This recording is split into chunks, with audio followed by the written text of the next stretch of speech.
Welcome to Telangana rising news. అభివృద్ధిని అడ్డుకుంటే ఊరుకోం. ఫామ్ హౌస్ నేతలకు పేదల కష్టాలేం తెలుసంటూ సీఎం రేవంత్ రెడ్డి గారు నిలదీశారు. నిర్వాసితులకు అక్కడే తగిన ఇళ్లు, మెరుగైన నష్టపరిహారం అందిస్తామంటూ సీఎం రేవంత్ రెడ్డి గారు స్పష్టం చేశారు. హైదరాబాద్ ను ప్రపంచంలోనే గొప్ప చారిత్రాత్మక నగరంగా తీర్చిదిద్దుతామంటూ సీఎం రేవంత్ రెడ్డి గారు తెలంగాణ ప్రజలకు హామీ ఇచ్చారు. ఎవరెన్ని కుట్రలు చేసినా హైదరాబాద్ అభివృద్ధి ఆగదు. ట్రంప్, ఎలన్ మస్క్ తదితర పెద్ద పెద్ద సంస్థలే ఇక్కడ హైదరాబాద్ కు వస్తున్నాయంటూ సీఎం రేవంత్ రెడ్డి గారు తెలిపారు. ఎకో హిల్ పార్క్ ప్రారంభోత్సవం సందర్భంగా హైదరాబాద్ ను ప్రపంచంలోనే అత్యంత అందమైన నగరంగా తీర్చిదిద్దుతామంటూ సీఎం రేవంత్ రెడ్డి గారు స్పష్టం చేశారు. ఇక్కడ మరొక ముఖ్యమైన అంశం చూస్తున్నాం.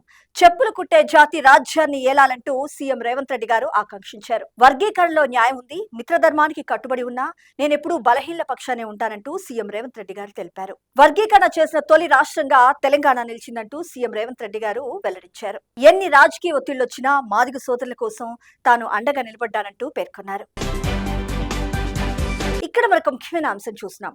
ఆమె కోసం నిలబడండి, మహిళల భద్రతే లక్ష్యంగా స్టాండ్ విత్ హర్ కార్యక్రమాన్ని ఈ రోజు సీఎం రేవంత్ రెడ్డి గారు ఘనంగా ప్రారంభించనున్నారు. తెలంగాణ మహిళా భద్రతా విభాగం ఆధ్వర్యంలో నిర్వహిస్తున్న ఈ కార్యక్రమాన్ని సీఎం రేవంత్ రెడ్డి గారు ఈ రోజు జేఎన్టీయూలో ప్రారంభించనున్నారు. మహిళలపై హింసను ఆపడానికే ఈ కార్యక్రమాన్ని ప్రారంభిస్తున్నట్లు తెలిపారు.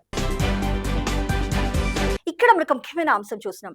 రాష్ట్ర ప్రభుత్వం అత్యంత ప్రతిష్టాత్మకంగా చేపట్టిన 99 రోజుల ప్రగతి ప్రణాళిక గ్రేటర్ లో అట్టహాసంగా అమలైంది. ప్రజల జీవన ప్రమాణాలు మెరుగుపరచడానికి ఈ 99 డేస్ యాక్షన్ ప్లాన్ ఎంతగానో ఉపయోగపడుతుందంటూ మంత్రులు వెల్లడించారు. ఇక్కడ మనకు ముఖ్యమైన అంశం చూస్తున్నాం. సివిల్స్ విజేతలకు సీఎం రేవంత్ రెడ్డి గారు ప్రత్యేకంగా అభినందనలు తెలియజేశారు. సింగరేణి సంస్థ ఆధ్వర్యంలో సివిల్స్ మెయిన్ పరీక్షలకు హాజరైన 202 మంది విద్యార్థులకు ₹1,00,000 ఆర్థిక సాయం అందించిన విషయం మనకు తెలిసిందే. వీరిలో 51 మంది ఇంటర్వ్యూకు ఎంపిక కాగా దానిలో 21 మంది అత్యుత్తమ ఫలితాలు సాధించారు. ఈ సందర్భంగా వారికి సీఎం రేవంత్ రెడ్డి గారు, డిప్యూటీ సీఎం మల్లు భట్టి విక్రమార్క గారు ప్రత్యేకంగా అభినందనలు తెలిపారు. ఇక్కడ మరొక ముఖ్యమైన అంశం చూస్తున్నాం. రష్యా నుంచి ఆయిల్ కొనుగోలు చేయడానికి ఇండియాకు అమెరికా అనుమతి ఇవ్వడంపై కాంగ్రెస్ పార్టీ అగ్రనేత గౌరవశ్రీ రాహుల్ గాంధీ గారు నిప్పులు చెరిగారు. భారత వ్యూహాత్మక స్వయం ప్రతిపత్తి, జాతీయ సార్వభౌమాధికారాన్ని అమెరికా కాళ్ల కింద తాకట్టు పెట్టారంటూ తీవ్రంగా ధ్వజమెత్తారు కాంగ్రెస్ పార్టీ అగ్రనేత గౌరవశ్రీ రాహుల్ గాంధీ గారు. అమెరికా ఒత్తిడికి ప్రధాని మోడీ తలొగ్గారంటూ కాంగ్రెస్ పార్టీ అధినేత గౌరవశ్రీ మల్లికార్జున్ ఖర్గే గారు నిప్పులు చెరిగారు.